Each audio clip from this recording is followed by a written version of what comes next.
सहवासातले आठवले. माननीय अविनाश महातेकर. 25 डिसेंबर या दिवशी आंबेडकरी चळवळीतलं एक ज्येष्ठ नेते, रिपब्लिकन पक्षाचे अध्यक्ष आणि केंद्रीय राज्यमंत्री सामाजिक न्याय व अधिकारिता मंत्रालय भारत सरकार, माननीय रामदासजी आठवले यांचा वाढदिवस आहे. शिरस्त्याप्रमाणे ते वाढदिवस साजरा करतात असं नाही, किंवा 25 तारखेला 25 डिसेंबरच्या दिवशी आठवलेसाहेब कुठेच भेटत नाही, ही देखील एक वस्तुस्थिती आहे. परंतु त्यांच्या वाढदिवसाबरोबर आंबेडकरी चळवळीतले कार्यकर्ते, विशेषतः रिपब्लिकन पक्षाचे कार्यकर्ते, हे जोरदारपणे साजरा करतात. वेगवेगळे जनउपयोगी अशा प्रकारचे कार्यक्रम या दिवशी राबवतात आणि रामदास आठवले यांना दीर्घायू चिंतितात. मी देखील त्यांना या वाढदिवसाच्या निमित्ताने त्यांना हार्दिक शुभेच्छा देतो.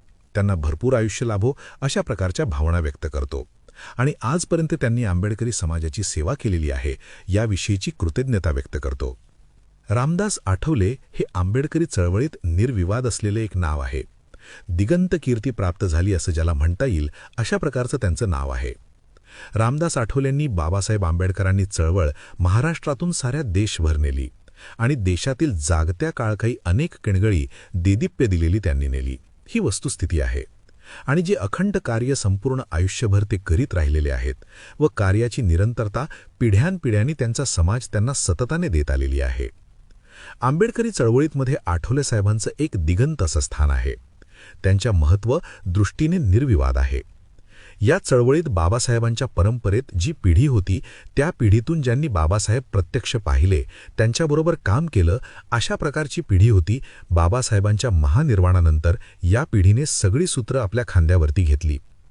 नंतरच्या काळात जी पिढी तयार होती, जिने प्रत्यक्षात बाबासाहेबांना पाहिलेलं किंवा ऐकलेलं असं नाहीये, परंतु बाबासाहेबांना वाचलेलं होतं. बाबासाहेबांच्या विषयी त्यांनी प्रचंड माहिती गोळा केलेली होती, त्यांचं मनन केलेलं होतं.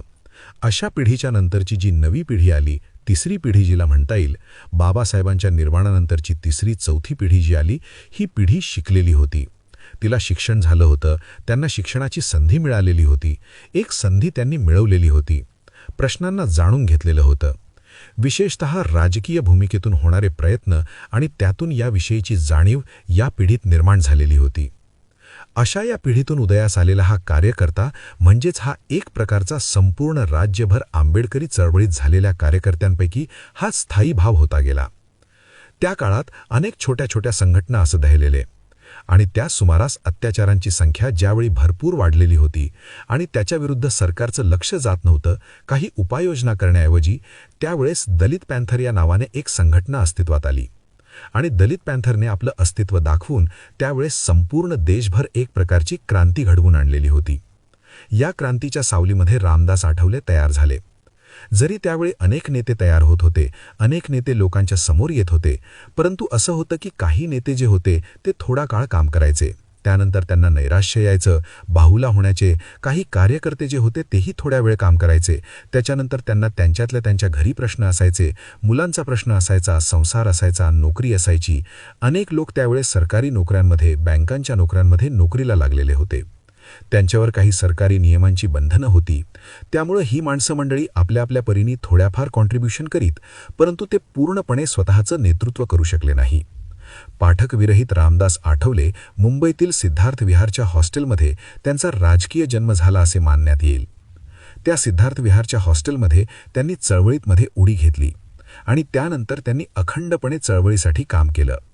ज्यावेळेस ते चळवळीत आले त्यावेळी माझ्या मते ते 22-23 वर्षांचे असतील आणि त्यानंतर बाकीचे जे आज तागायत जे काम करतात त्या कामामध्ये एकंदरीने सातत्य आहे की ते कधीच कंटाळलेले नाहीत. पहिली गोष्ट म्हणजे अखंड महाराष्ट्र त्यांनी पिंजून काढला. महाराष्ट्र त्यांनी पायाखाली घातला. महाराष्ट्राच्या बाहेर जिथं जिथं जायची संधी मिळाली तिथे तिथे रामदास आठवले गेले. तिथल्या तिथल्या लोकांशी त्यांनी संवाद साधला. जे जे प्रश्न म्हणून त्यांच्या समोर आले त्या प्रश्नांवर आवाज उठवण्याचं काम त्यांनी मोठ्या प्रामाणिकपणे आणि अतिशय संयमाने त्यांनी चळवळ हाती घेतली, चळवळ वाढवत नेली. रामदास आठवलेसारखा प्रचंड प्रामाणिकपणे राजकारण गाठलेला माणूस, प्रचंड खेळाडूला माणूस ह्या 5 दशकांच्या काळात सापडला नाही आणि तो त्यांच्या अकृत्रिम नेतृत्वामुळे आणि प्रत्यक्ष जीवनाच्या आधारावर आणि त्यांच्यातल्या जिवंतपणामुळे असा एक नेलायचा प्रयत्न झाला पाहिजे. त्यांनी केलेलं काम अगदी जिवंत पद्धतीनं आपल्या खेड्यात जाऊन करायचं. तर अशा प्रकारे त्यांनी चळवळीचा प्रसार सगळा वाढवला. त्यांची स्मरणशक्ती एवढी होती की त्यांना कितीही गर्दीमध्ये एखादं माणूस भेटलं तर त्याला नावासकट तरी हाक मारायचे आणि त्याच्यामध्ये एक आपुलकीची भावना तयार करायची. या सगळ्या माध्यमातून ज्यावेळेस रामदास आठवलेंनी काम केलं त्यावेळेस ते आजच्या घडीला एक लोकप्रिय नेता म्हणून प्रतिष्ठापित झालेलं नाव आहे. प्रस्थापित नेतृत्व जे आहे त्या नेत्यांची मी कुणाचंही नाव न घेता रामदास या विषयावरही बोलतोय. त्याचं कारण असं आहे की कुणाच्याही कामाची किंमत मला कमी करायची नाही किंवा त्याच्या उणीवा मला हायलाईट करायच्या नाहीत. तर या सगळ्या कार्यकर्त्यांमध्ये आणि रामदास आठवले यांच्यामध्ये जो मुख्य महत्त्वाचा फरक होता तो म्हणजे आपण कमिटमेंटची भावना बोलतो, बांधिलकीची भावना बोलतो. या बांधिलकीच्या भावनेतून आठवले साहेबांना एवढी गोष्ट समजल्यानंतर त्या कितीही मोठ्या पदावर पोचल्यासुद्धा ते राहत नाहीत. या गेल्यानंतर कुणीही कुणाच्या पूर्वीच्या कार्याचा यांचं त्यांना अचूक ज्ञान असतं. एवढं पद्धतीनं ते संदर्भात जुळवून नेतात. राजकीय दृष्टीनं योग्यतेचं विचार करतात. कसं लागले आम्ही त्यावेळेस सरकारी काय बोलायचं या मुद्द्यांवर किंवा सरकारमध्ये काय नेमकं कुणाशी बोलायचं या मुद्द्यांवर, अधिकाऱ्यांशी काय बोलायचं या मुद्द्यांवर, या सगळ्या गोष्टींचं अक्कल ज्ञान त्यांना असल्यामुळे त्या पद्धतीनं ते बोलत राहिले. एवढंच नव्हे तर ज्या एका गोष्टीकडे बऱ्याचशा पुण्यांनी दुर्लक्ष केलं होतं ते म्हणजे इस्ला प्रतिष्ठापित मराठी मीडिया. या मराठी मीडियाला आम्ही शत्रू समजायचो, त्यामुळे त्यांच्याशी कधी बोलतच नसायचो. परंतु रामदास आठवलेंनी हा संवाद चांगल्या प्रकारे प्रतिष्ठापित केला आणि त्यामुळे रामदास आठवलेंनी मीडियाच्या माध्यमातून देशातील एक जागृती कशी काय समाजामध्ये करू शकेल अशा प्रकारची भूमिका घेतली.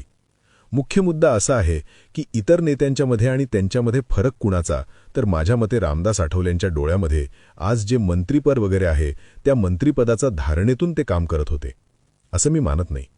ते काम करत राहिले, कामामुळे त्यांची प्रतिमा उभी राहिली आणि त्याच्यामुळे सरकारनं त्यांना आपल्यासोबत घेण्याचे निर्णय घेतले. पवार साहेबांनी त्यांना मंत्री केलं किंवा आज नरेंद्र मोदीजींनी त्यांना मंत्री केलं, ते या भावनेतून झालेलं आहे. ते स्वतः मंत्रिपदासाठी कधी धडपड करत बसलेले आहेत का किंवा तेवढापुरतं काम करत बसलेले आहेत का, असं काही चित्र लोकांच्या समोर गेलं नाही आणि तशी वस्तुस्थिती देखील नाही. आणि त्यामुळे हा फरक इतर कार्यकर्त्यांमध्ये, नेत्यांमध्ये आणि त्यांच्यामध्ये सतत राहिला. एका गोष्टीमुळे मी त्यांच्यासोबत राहिलो की त्यांच्या कामाच्या पद्धत लोकांच्या सहानुभूती लक्षात येत नाही, परंतु मला ते जाणवत गेलं की सिन्सिअरली काम करू शकतो असा रामदास आठवले हा एक नेता आहे. लोकांच्या प्रश्नापासून कधीही त्यांनी दांडी मारली नाही किंवा कधीही त्यांच्यामध्ये लपवाछपवी केली नाही. ज्या ज्या प्रश्नांवर जरी सरकारमध्ये असले तरी आणि सरकारच्या विरोधात भूमिका घ्यायची असेल त्यासाठी ते कधीच दचकले नाहीत किंवा घाबरले नाहीत. त्यांनी भूमिका घेतलेली आहे. त्यामुळे नेतृत्व म्हणून त्यांच्याविषयीचं निरीक्षण, आदर मला खूप दिसत आहे आणि त्यांच्याबद्दल काम करताना मला देखील एक प्रकारचा साचिक आनंद देता राहिले आणि मी त्यांच्यासोबत राहिलो. एका विभागाचा महत्त्वाचा भाग आहे.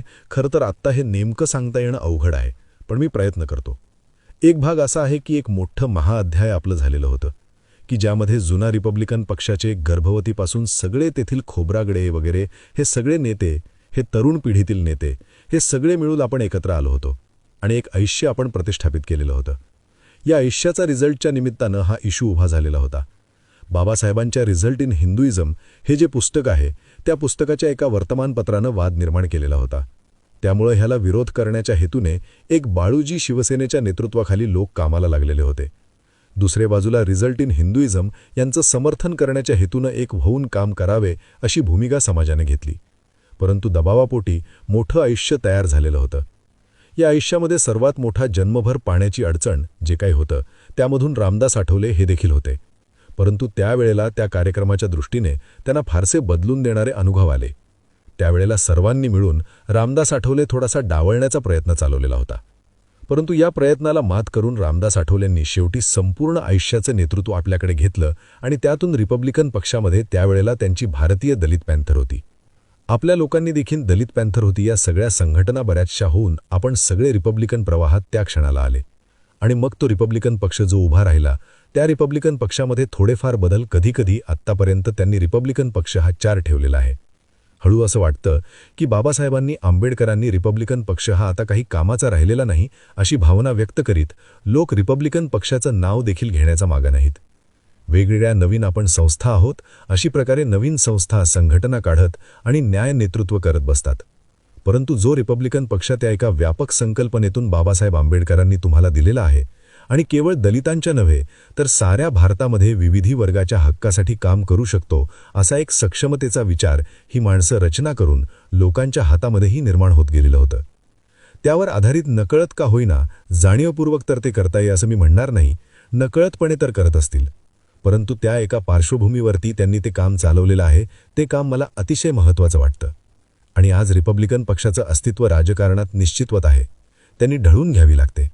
जरी लोकप्रतिनिधी निवडून जाण्यामागे आमच्या बाजूने काही कमतरता समाज व्यवस्थेच्या बाजूने असले हे घटने नसेल, परंतु तरी देखील रिपब्लिकन पक्षाचं अस्तित्व हे मोठ्या प्रमाणात जे राजकीय पातळीवर टिकून ठेवलेलं आहे ते रामदास आठवले यांच्यामुळे टिकून आहे.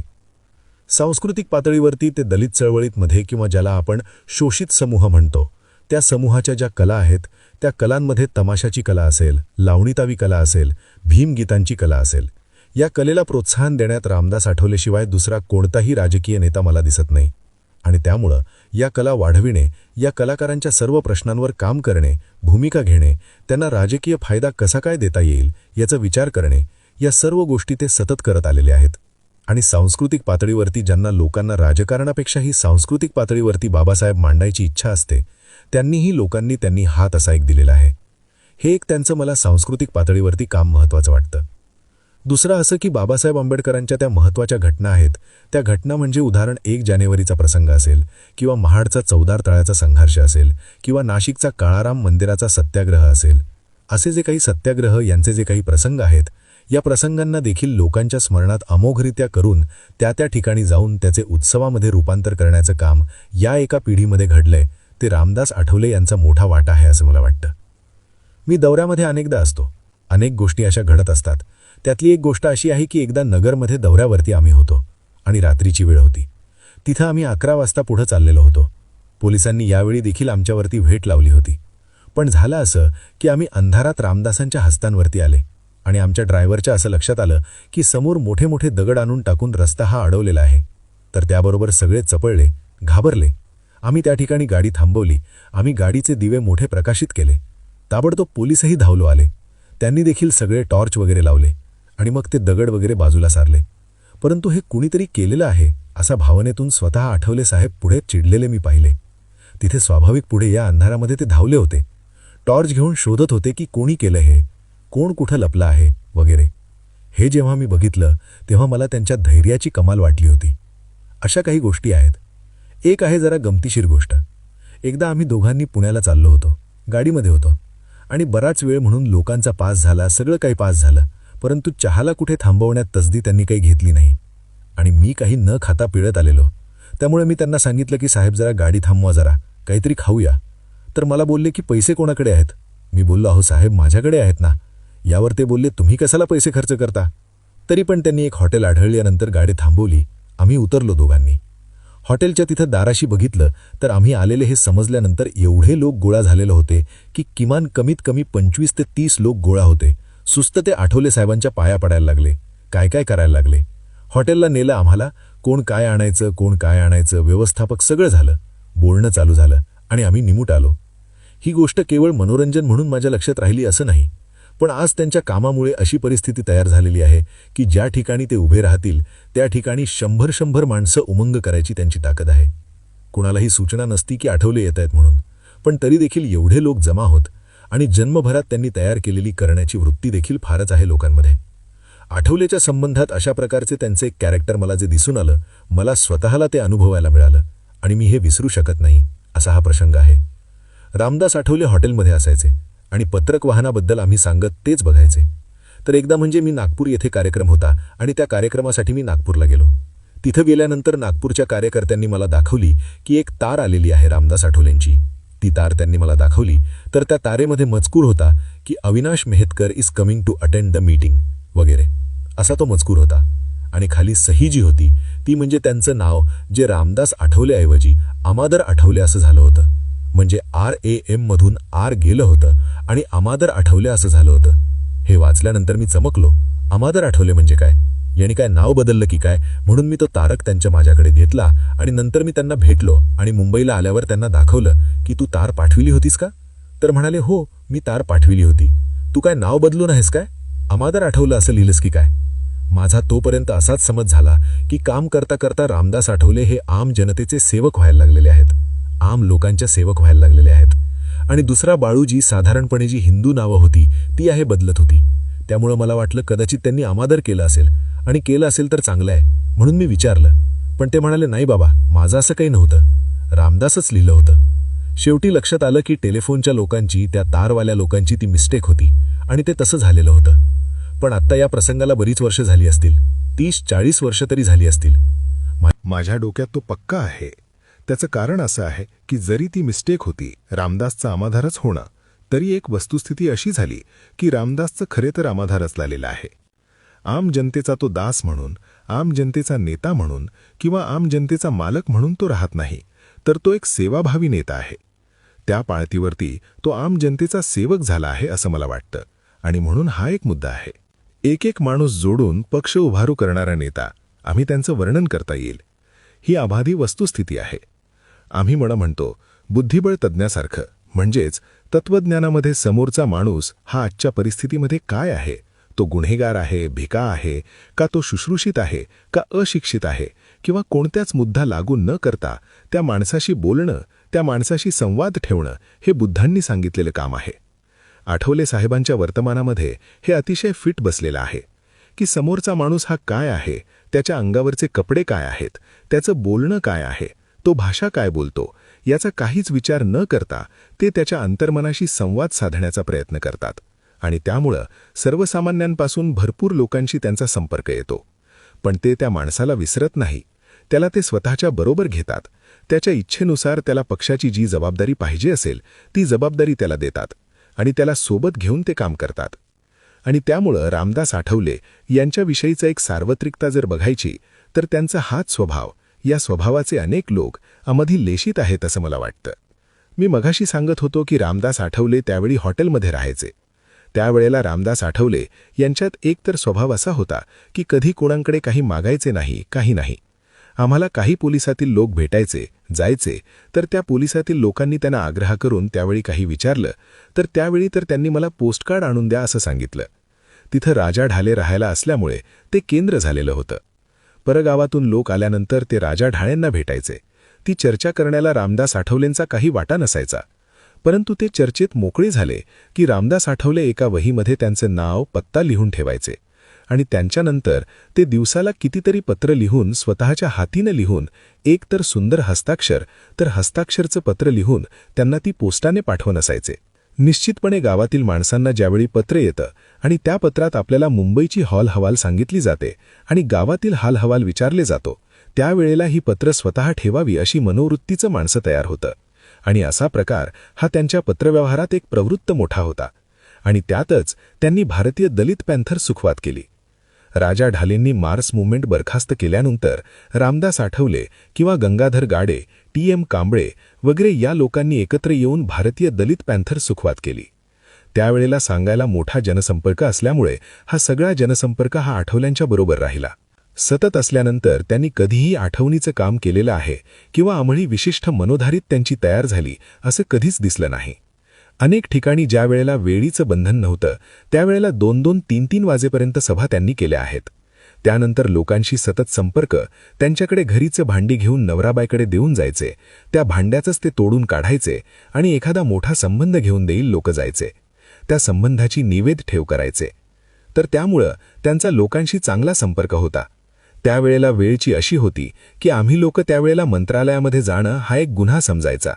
आम्ही कधी त्या परिसरात फिरायचो नाही किंवा कोणी आपल्याला बघतील म्हणून आम्ही एकाही मंत्र्याकडे जात नसायचो.